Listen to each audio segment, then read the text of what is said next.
Hello student, তোমরা যারা ক্যালকাটা ইউনিভার্সিটির আন্ডারে 6 সেমিস্টারের ছাত্রছাত্রী আছো এবং তোমাদের রাষ্ট্রবিজ্ঞান পাস কোর্সে ডিএসসি B2 পেপার আছে, তোমাদের জন্য আজকের ক্লাসটা খুবই গুরুত্বপূর্ণ।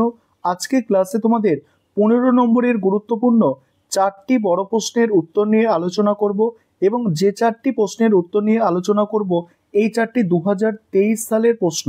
সুতরাং আজকের ক্লাসটা তোমাদের জন্য মোস্ট ইম্পর্টেন্ট।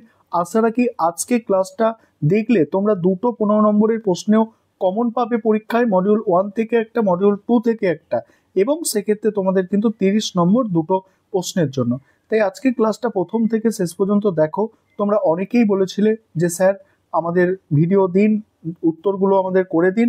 দেখো উত্তরগুলো তোমাদের আজকে দেয়া হচ্ছে। প্রথম প্রশ্ন মডিউল 1 থেকে, ভিয়েনা ঘোষণার উদ্দেশ্য কী ছিল? ভিয়েনা ঘোষণার কর্মপন্থা কর্মসূচি আলোচনা করো। দেখো প্রথমেই আছে ভূমিকা অর্থাৎ ইন্ট্রোডাকশন।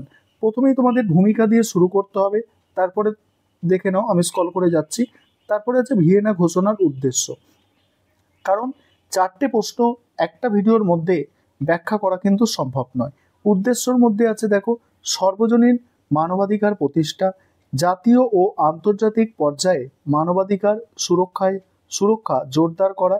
তারপরে হচ্ছে জাতিসংঘ মানবাধিকার ব্যবস্থার শক্তিশালীকরণ। নেক্সট আছে দেখো মানবাধিকার ও উন্নয়নের মধ্যে সম্পর্ক প্রতিষ্ঠা। তারপরে আছে দেখো নারীর অধিকার ও লিঙ্গ সমতা নিশ্চিত করা। নেক্সট আছে সংখ্যালঘু, আদিবাসী ও শরণার্থীদের অধিকার সুরক্ষা। এবার পরে আছে দেখো পরের পয়েন্ট, ভিয়েনা ঘোষণার কর্মসূচি, কর্মপন্থার কর্মসূচি। এগুলো দেখো কর্মপন্থার কর্মসূচি যেগুলো আছে দেখে নাও, আমি স্ক্রল করে যাচ্ছি, তোমরা একটু দেখে নাও এবং তোমাদের সুবিধা মতো তোমরা স্ক্রিনশট করে নাও। আমি খুব ধীরে ধীরে স্ক্রল করছি যাতে তোমরা স্ক্রিনশট করতে পারো, কোনো সমস্যা তোমাদের যাতে না হয়। এবারে পরের প্রশ্ন দেখো উপসংহার এলো, তারপরেই হচ্ছে নেক্সট প্রশ্ন। নেক্সট 2023 সালের প্রশ্ন, এটা মোস্ট ইম্পর্টেন্ট প্রশ্ন আছে, মানবাধিকার রক্ষায় সম্মিলিত জাতিপুঞ্জের সনদের গুরুত্ব ব্যাখ্যা করো। সনদ মানে জানো তোমরা, সনদ মানে হচ্ছে সম্মিলিত জাতিপুঞ্জের সংবিধানকে সনদ বলে। এটাও দেখো প্রথমে একটা ইন্ট্রোডাকশন অর্থাৎ ভূমিকা দেওয়া হয়েছে। তারপরে মানবাধিকার সুরক্ষায় জাতিসংঘের সনদের গুরুত্ব, সেগুলো আলোচনা করা হয়েছে, গুরুত্বটা আলোচনা করা হয়েছে। দেখো প্রথমত, দ্বিতীয়ত, তৃতীয়ত, এইভাবে আলোচনা করা হয়েছে। একটা বিষয় তোমাদের এখানে বলি যে তোমাদের কিন্তু এই পেপারে স্টাডি মেটেরিয়াল তৈরি করা হয়েছে।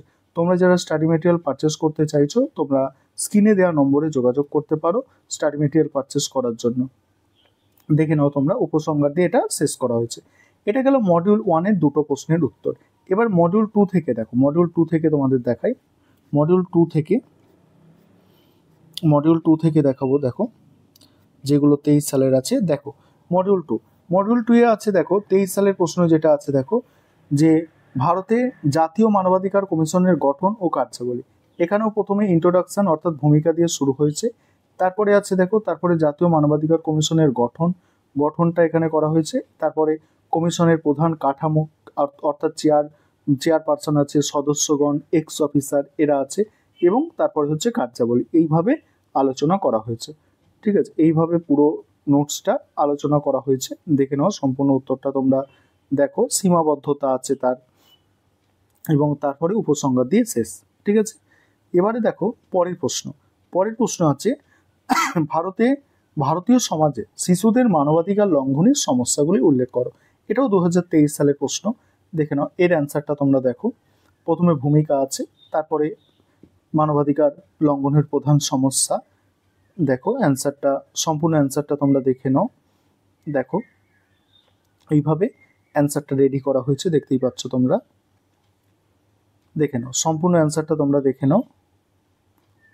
এই হচ্ছে তোমাদের গুরুত্বপূর্ণ 4টি প্রশ্নের উত্তর। এই 4টি প্রশ্ন ভালো করে তৈরি করো। আশা করি এখান থেকে তোমরা দুটো প্রশ্ন অবশ্যই পরীক্ষায় কমন পাবে।